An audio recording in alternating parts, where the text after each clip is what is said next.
Welcome to the Bookies Plus weekly betting show where you'll get free NFL picks for week 10 from 4 of our gambling experts. Now, you can also find our free picks at bookies.com/picks. And we don't just have NFL free picks. We got you covered for just about any sport you like to wager on. And don't forget, there's a new episode of the show every Wednesday for the remainder of the NFL season. Now, this week we'll have picks from Bill Speros, the senior betting analyst at bookies.com. No costumes today, but we still love him anyway. We have Adam, the ATM. Too soon, my friend. Yeah, it's a little too soon. I was maybe setting you up for something. Maybe a little foreshadowing there once in a while. Adam, the ATM Thompson, has been one of the nation's premier handicapper for a long time. 60% over number. Over 60% in the last 3 years in his NFL choices. Nick the Whale Whalen. Nick's been in the industry for over a decade.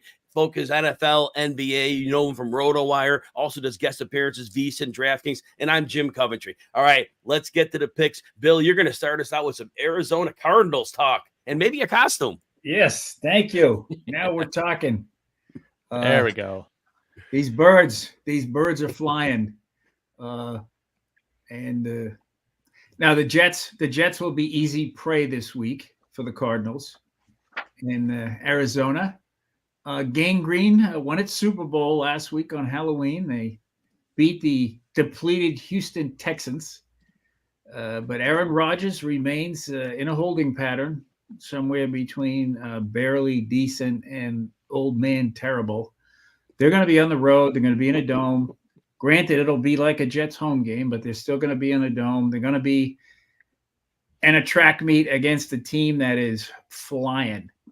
Kyler Murray and Marvin Harrison Jr. are in a groove, and the Cardinals can run the ball. They can throw the ball.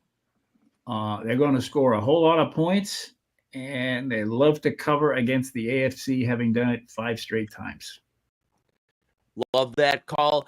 Adam, you're going to talk about the Bills, and I'm going to pile on. We both have them before we get to Nick's first pick. So go ahead, Adam. Talk about Buffalo. Yeah, I liked the Colts last week. I thought Joe Flacco was the right move at the right time. That didn't really look like it in any way, shape, or form against Minnesota. He looked old. He looked, I think once teams now know that he's the guy, they can strategize against him, and it was very successful for Minnesota. So I see the Bills kind of doing the same thing. I think, and on the flip side, Indy's defense doesn't really stop anyone. They were very disappointing last week as well. So here comes the most dynamic quarterback in the NFL to your town. And, they're 7-2. They've won 4 straight. You look at their stats and they're like middle of the pack in everything. But they're just clutch. They find ways to win. -4, seems like a very fair number. The last time Indy scored, over 20 points, I think they allowed 37. That was to the Jacksonville Jaguars. This offense just isn't scoring. And I think it's going to be hard to keep up against a Bills team that scored over 30 points in half their games. An important note I want to make it. I do expect Murray Cooper back this week. He missed last week. He had practice limited all week. Deactivated with a wrist injury. Should be better here. He is important to this team. The 3 games before they traded for him, their points per game were down around 20-ish. Well, when the 2 games, even with partial snaps, I said this all preseason, and then when they got Cooper, when without a player who could challenge the defense at all levels, defense would pack in the short and intermediate area, and that's what teams did against Buffalo. After the first couple weeks, they figured out what they were, and then they were scuffling. Once Cooper hit the field in those 2 games, again, partial snaps, everything opened up. Everybody went off. There was more room for Josh Allen to work. That should be the case here. And the Colts have a decent defense, not one that has a fully functioning Bills defense. It also opens up the run game for James Cook. The other side, the Colts, their center, Ryan Kelly, went on injured reserve. A few weeks ago, they lost their right guard, Will Freeze, and their left tackle, Bernard Raymond, missed last week. And again, if he plays, he's probably not going to be 100%. And without that line at full functioning level, the Bills have a great rotation in their front 7 and a great rotation of pass rushers. That's going to make things very problematic for Joe Flacco. Yeah, Taylor gets a little bit going on the ground, but like Adam said, this Bills team, they probably have a chance of blowing them out in this one. Nick, why don't you give us your first pick? Mm-hmm. Well, first of all, guys, I'm with you on the Bills. Didn't quite make my top 3, but I think that is the right side. The Colts, by the way, have been outgained in 8 of 9 games so far this season. The only game they've won the yardage battle was against Tennessee in Week 6. I will note, by the way, it looks like Keon Coleman might not play this weekend for Buffalo. Maybe that's canceled out, if you get Amari Cooper back, but just something to monitor there if you are going to bet that game. But I'm going to tell you about the 49ers, guys, who are 5-point road favorites at Tampa Nick, Bay this week. Can I bump you to a different game? Because you and Adam are going to pile on the 49ers. I'm sorry, sure. My bad. Go with the Falcons. My bad. Okay. All right. Yeah, we'll start with the Atlanta Falcons then. I do like the Atlanta Falcons -3, another team going on the road this week. We do have a lot of road favorites in general on the Week 10 board. Total in this game is at 46. This is the second straight week for me where it's a suspiciously low line in favor of Atlanta. They were only 2.5-point favorites last week against Dallas. I foolishly took the bait on that. I will not be doing the same this week. Really, what it comes down to, there's not a lot of arguments in favor of the Saints right now. You just lost to the Panthers, the Carolina Panthers last week, and you're in all likelihood going to be without Chris Olave this week, and perhaps for multiple weeks. You just fired your coach. You just traded your best defensive player. Nothing is really going in favor of New Orleans. The only argument for them is, do you get the post Dennis Allen firing bump, which is possible. Maybe he was a very bad coach. I agree with the decision to let him go, but the Falcons have advantages all over the field here. They are so clearly the better team, especially if Drake London is healthy this weekend. Kirk Cousins has just been money the last 2 weeks. He's been super efficient. He's got 7 touchdowns, no picks. The Saints also have injuries on their offensive line. In addition to missing Chris Olave, Derek Carr is going to have nobody to throw to this week. I will say, I guarantee you that Atlanta finds a way to make this messier than it should be. I don't know if they'll have like a blocked field goal or they'll miss like 4 field goals. This is going to be closer than it should. But with the number hanging at 3, guys, I got to take the Falcons here. New Orleans, by the way, over the last 5 seasons, you think, going into the Superdome, tough place to play. New Orleans is 14-23 against the number at home since the start of the 2020 season. That is a 37% cover rate. Yeah, that's not very good. And another thing with that game, we know that Derek Carr doesn't like pressure. Well, Atlanta's not a great pressure team, but they will blitz. And the perception of pressure is enough for Derek Carr. And like you said, Nick, he doesn't have anybody to throw to. So, yeah, that's a great call there. Bill, let's go back around the horn. You're going to tell us about the Detroit Lions. Well, I concur with the Falcons. And your number about the Saints in the Dome just happened to coincide with the legalization of sports betting in Louisiana. So we won't draw any conclusions there. Maybe we will. Look, the Lions are they are the kings of the jungle. 7-1, clearly the best team in the NFC. I think this could be a Super Bowl 60 preview, and I said that correctly, meaning next year. Like if you get a Texans team that's fully healthy with C.J. Stroud sort of reaching his peak next season, they could become a huge threat in the AFC. Not this year. They're 1 year away. I think the Lions, they should have been in the Super Bowl last year. I mean, let's be serious. They're going to have home field, or they very much likely have home field, and it's going to be impossible for anybody to win inside that place during the postseason. They're 44-18 against the line under Dan Campbell. They've covered in 9 of 10, 7 straight games on the road. I mean, they're just a truck. They are a against the spread truck. I'm not bucking the trend until I am mauled, so to speak, by the Lions here. This number has moved from 3 to 4, which is a bit unnerving.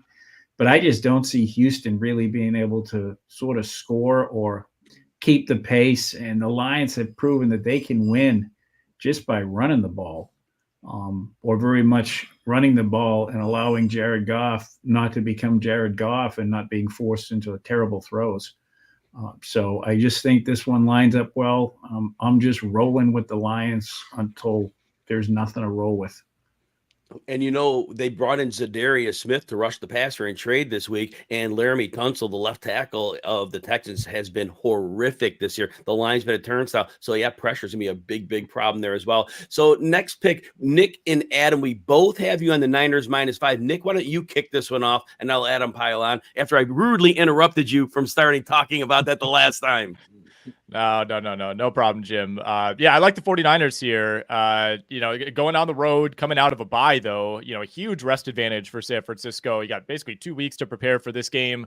Tampa, of course, played on the road in an overtime game at Arrowhead on Monday night. So even though they are the home team, I think the advantage there is still with San Francisco. Obviously the headline is going to be Christian McCaffrey likely back in the mix this week. It doesn't hurt the Niners. We'll see what the workload looks like, but they do have 2 capable options behind him. The reason I like San Francisco is not necessarily because of Christian McCaffrey. I think there's renewed optimism for this Niners team coming out of the bye. You survived what felt like a worst case scenario first half of the season. You had injuries all over the place. You blew 2 games at the last moment in division to the Rams and the Cardinals. Everybody's going to be back healthier now, really with the exception of Brandon Ayuk. Debo was in the hospital a week and a half ago. He should be at full strength. And again, you're really banking on the rest advantage, the strategic advantage that the Niners have here. The Buccaneers, extremely banged up at receiver. We know that. You got to give them credit, though, for finding ways to hang around in these last 2 games with no weapons. You take Kansas City to overtime on the road. That means something. But at some point, guys, that luck has to run out, right? You can't keep doing this without Mike Evans, without Chris Godwin. They were even without Jalen McMillan last week. And this Niners team, despite everything that went wrong over the first 8 games, they're still second in the NFL in yards per play on the season. And that offense should be only better over the second half of the year. Keep in mind, the Buccaneers cannot stop anybody right now. They've been fun to watch on offense. It's been fun to watch Baker Mayfield work his magic every week. This is one of the worst defenses in the NFL. And we're going to move over to Adam on the same game. Remember, guys, if any of you have comments on picks that other of us made, feel free to jump into those when somebody's finished up. Adam, go right ahead and pile on with the 49ers. Yeah, I think Nick pretty much said it all. Baker Mayfield's had a great year. He's really kind of that veteran, steady presence for the most part, something he's never really been up until last year, but him and Bowles work well together. But it was tough enough without your top 2 receivers. Now he's probably without his top 3 receivers. Against a decent Niners defense. And all 4 of the Niners wins have been by at least 6 points or more. All 5 of the Buccaneers losses by at least 6 points or more. This line is at 5. And I think in the trenches, it's a huge advantage for the Niners when both teams have the ball. So, and other than that, everything Nick said, spot on. I think -5 is a pretty good number for these guys on the road. And don't forget, the Buccaneers defense played 85 snaps on a Monday night. They are going to be gassed. Wrong team to be gassed about. And if Todd Bowles wants to blitz, good luck with that one when you have, like I said, Ayuk and McCaffrey as your hot reads. Not so good there. All right, my second pick is going to be the Philadelphia Eagles, -7.5. I know I'm going to the well again. It took them last week. They were up 23-0 over the Jaguars. Then there was that weird touchdown on defense where Barkley was probably touched. They decided not to reverse it. And then the Eagles just stopped playing defense. Mental breakdown. But that probably works well this week. So the Eagles -7.5 against the Cowboys. So my guess is if they have a lead this week, they're probably not going to make that same mistake of taking their foot off the gas. That probably helps it. But here's the thing. Cooper Rush. We remember him from 2022. Leads the Cowboys to a 5-1 record. And we have a really positive memory of him. However, 2022, Dallas had a good offensive line. Dallas had a great 1-2 punch at running back with Zeke Elliott and Tony Pollard. They don't have a rushing attack now. Their offensive line is way below average. And now Cooper Rush is left with a dinged up CeeDee Lamb. That does not look good. And the Eagles, we talked about this last week. That defense overall has gotten better with Vic Fangio every week. They're better at pressuring the passer. They're great against the run. And their secondary is understanding passing off receivers. Offensively, look, Dallas, we don't have to talk much about this. Dallas is the worst team in the league against the run. And we know Philly's offensive line will maul them and Saquon Barkley and Jalen Hurts, even if A.J. Brown doesn't play.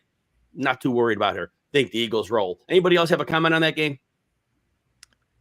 I'll double down with you, Jim. That was one that, again, didn't quite make my card, but I like it. I like it a lot. I don't love the number necessarily because I do think Cooper Rush is actually a pretty reasonable backup quarterback, but there's also a decent chance that CeeDee Lamb might not play in this game. And if he does, he's probably not at 100%. I think a lot of what you said makes sense. I mean, on paper, this is a brutal matchup for the Dallas Cowboys. Even if you get Micah Parsons back this week, this team not only cannot run the ball, but they also cannot stop the run. And you look at how Philly's had success over the last month. It has been on the ground to set up some of the big plays that they're hitting each week to A.J. Brown and Devontae Smith. Philly's up to 4th in rushing EPA on the year. They've had an easy 200-plus rushing yards in 2 of the last 3 games. Dallas, of course, dead last in the NFL in rush defense EPA. The one thing that scares me here is Nick Sirianni's just spin the roulette wheel decision-making every single week. That would concern me as far as a backdoor cover goes, but it's really hard to find any numbers or any narratives that push you toward Dallas here. Just remember, Mike McCarthy's coaching in the other side. Sirianni might not be the worst coach in this game. It's possible. Anybody else on that before we get around the horn? Loser gets Bill Belichick. Ooh, that's a great angle. Wow. I do the picks. I set them up a week in advance, and I got Philly -2.5 on that game in my first round of picks. That was the pre-Dak line, so that number's shot up to the roof. Oh, wow. Yeah, right. Your three key numbers. Oh my gosh, that's a brilliant call there, Bill. Bill, you're going to tell us about the over and under in the Rams Dolphins Monday nighter. Monday's Veterans Day. Happy Veterans Day to everyone who served and is serving, especially to my late dad, who served in the Korean War, and my father-in-law, who got a Purple Heart in World War II, and to everyone else. Happy Veterans Day. There will be a lot of offensive firepower on display at SoFi, or defensive ineptitude, however you want to slice it. And this is a rare game where the Rams are actually going to be playing in front of Rams fans, as the Dolphins aren't really traveling well these days. They got the gang back together. Cooper Kupp, Puka Nacua, Kyron Williams running up the middle, preventing Matt Stafford from doing Matt Stafford things.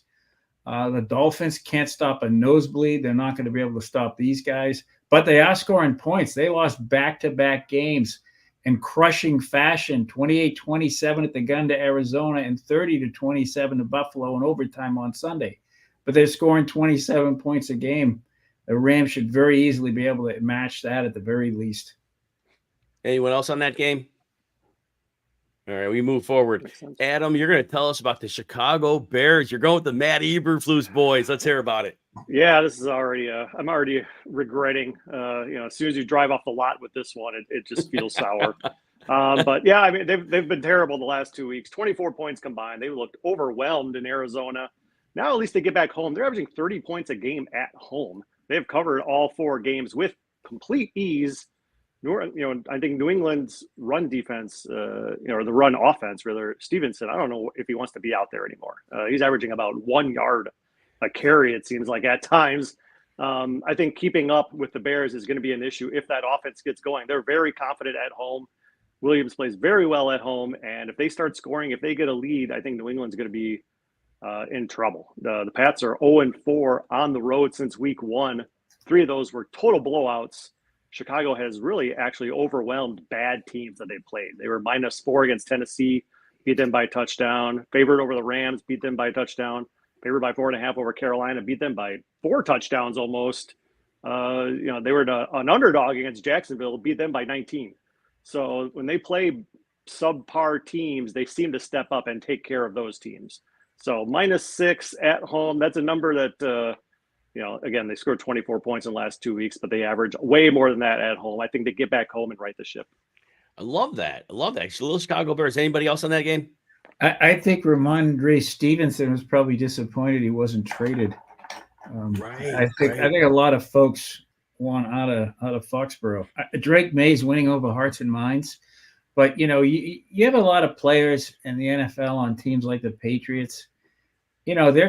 They're coming up on contracts. They got to put up numbers, even if they're going to, try to do arbitration with a team, and these offensive players for the Patriots are just not going to have numbers, and it's going to hurt them this off season when it comes to negotiating a contract, no matter where they want to go.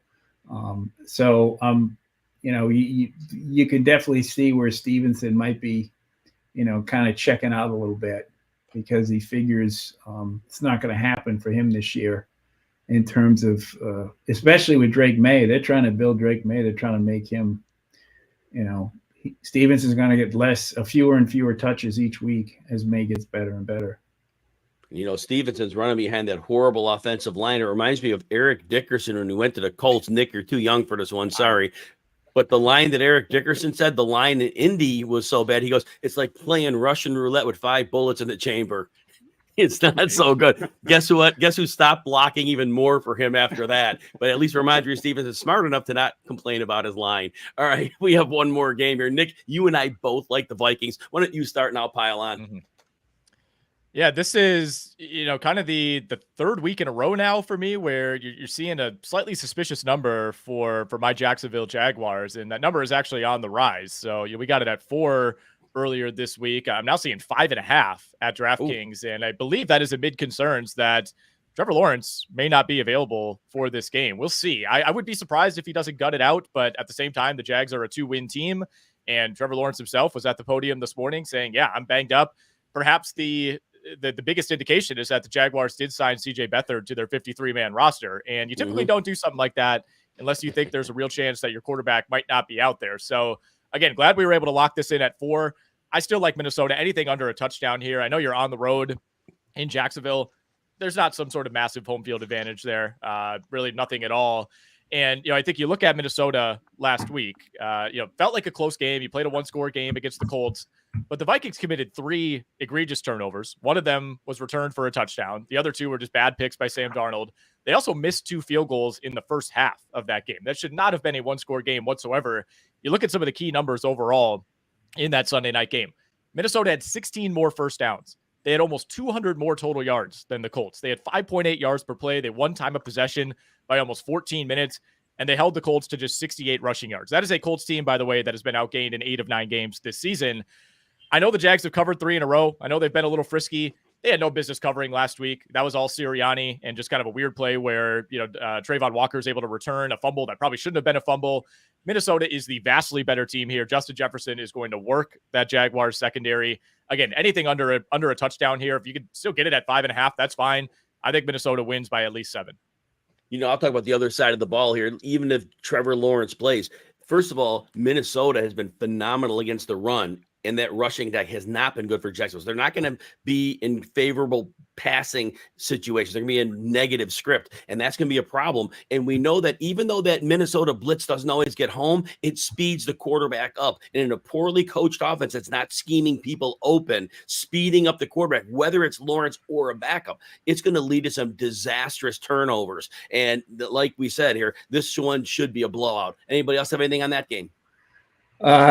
Boy, I almost feel like a bad parent, almost disagreeing with Nick here. 83 and humid, 25% chance of rain. I just hope they bring the Gatorade. These warm, kind of early mid-season games, I've been to plenty of them in Jacksonville. That place gets hot. It radiates heat, and there is no breeze. There's no air. That would be my only caveat on a team like the Vikings that's used to playing indoors and/or in cooler climes. That is a very fair counterpoint. Yeah, and sometimes some of us Midwestern guys like us, we don't always think about because we're thinking it's November. We're not even thinking about. There's one of the often overlooked weather issues are late season games in Florida. Like teams have gone down to Miami. I saw it happen to Tom Brady over 20 years. You go into like Hard Rock or whatever it's called this week on January when it's 84 and humid, and you got teams dying in the second half. That's something that, I've always tried to point out. Look at, as much as you look at late season games in, New England or New York, look at late season games in Florida. Miami, much more than Tampa. Tampa's a lot milder this time of year, but that humidity and that heat in Miami, you get like over 80 in Miami and Jacksonville this time of year with that humidity. And these teams who play indoors, especially from the north, might have some problems. All right, so we're going to take our final thoughts. As Bill just talked, I'll kind of change the circle here. Adam, any final thoughts for this week? Bye weeks are coming up for teams. A few teams have already had them. Look back to previous years to see if that means anything. Coming off a bye week, and it has. Against the spread this year, teams coming off the bye are 3-9 against the spread, 33%. They haven't been over 50% as a trend in at least 5 years. Last 2 years, they were just around 50%. 4 years ago, it was 36%. So that's an interesting, you expect them to heal up. You get 2 weeks to prepare. You get all these things. Hasn't really worked out. And the under, teams coming off a bye, huge under, 60% this year. Last year, it was 62.5%. So the under has been an interesting trend for teams coming off the bye weeks.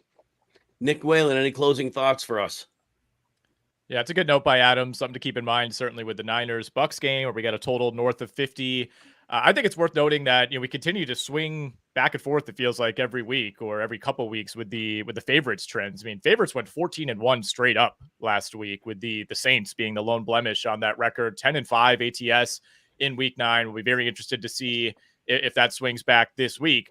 I also think, and I'll close on this, one interesting way to look at the board, and Adam is familiar with this because I always ask him about it on our radio show every week, is, which game are you staying far, far away from? And I will say, if there's one game on this slate that I am not betting whatsoever, it's that Dolphins-Rams game. I know Bill likes the total. I'm with him on that. I think we do get fireworks here. I don't really trust either of these teams, week to week. I think the Rams certainly have a little bit more upside, but obviously the Dolphins offense has looked better since Tua has come back. But this feels like a game that's going to be decided, much like last week's games for each of these teams were decided on the final possession of the game. So if I had to say one game that I am absolutely not betting this week, it would be Dolphins-Rams. Bill Speros, any final thoughts for the week? It was close, but voters last night legalized sports betting in Missouri. It's going to be a pretty open, competitive market, similar to what we've seen in Kentucky, Massachusetts, Ohio, North Carolina. You're going to have probably more licenses than operators. They're partnering with the 6 professional teams, the casinos, and they're going to also have 2 other licenses. So there'll be plenty of licenses. It becomes legal in January. They have to launch by December. My guess, it just seems logical that they'll be up probably by the start of football season next year. So that's 39 states and 68% of the population. Yes, growth. We love that. My final thought is NFC West. Everybody is packed up in this division. Now, the Cardinals 5-4. They're fun to watch. Really hard to think they're going to be able to ride this one out. But we're going to see. The 49ers are the interesting team because they're getting McCaffrey back. But they've had a lot of injuries on defense. They're hoping to get people back. We're not sure what level they're going to be at. The 49ers, theoretically, are the one team that if they get it together, could give the biggest challenge to the Detroit Lions for the NFC. But sometimes we look at these seasons and the writing's on the wall from the preseason. We get these things we call bad vibes. And the 49ers have had bad vibes for most of the season. And often those things don't correct themselves. So I am interested to see how they end their season, but I am not very optimistic. This week, the 49ers will be fine. But I really think that those are expecting a Super Bowl run. They're going to have to change a lot of negative trends to get there, but we shall see. All right, reviewing our picks for this week. Bill Speros has the Cardinals -1, the Lions -3.5, and then over on the Rams-Dolphins game. Adam Thompson has the 49ers -5, the Bears -6, the Buffalo Bills -4. Nick Whalen also agrees with Adam on the 49ers -5 versus the Vikings -4 and the Falcons -3. I agree with Nick on the Vikings -4. I also go with the Eagles -7. I agree with Adam on the Bills -4. All right, everybody. Next week, if you come back for week 11, this show will take place 2 hours later. If you watch it live at noon Eastern, it'll be 2 Eastern next week. Just a little schedule change for 1 week only. But again, this has been the Bookies Plus Weekly Gambling Show. Make sure you bookmark bookies.com/picks so you can check out all our free picks, not just NFL, all sports as well. There'll be a new episode, as we said, every Wednesday, all season. For the gentleman, I'm Jim Coventry. Have a wonderful day and be profitable.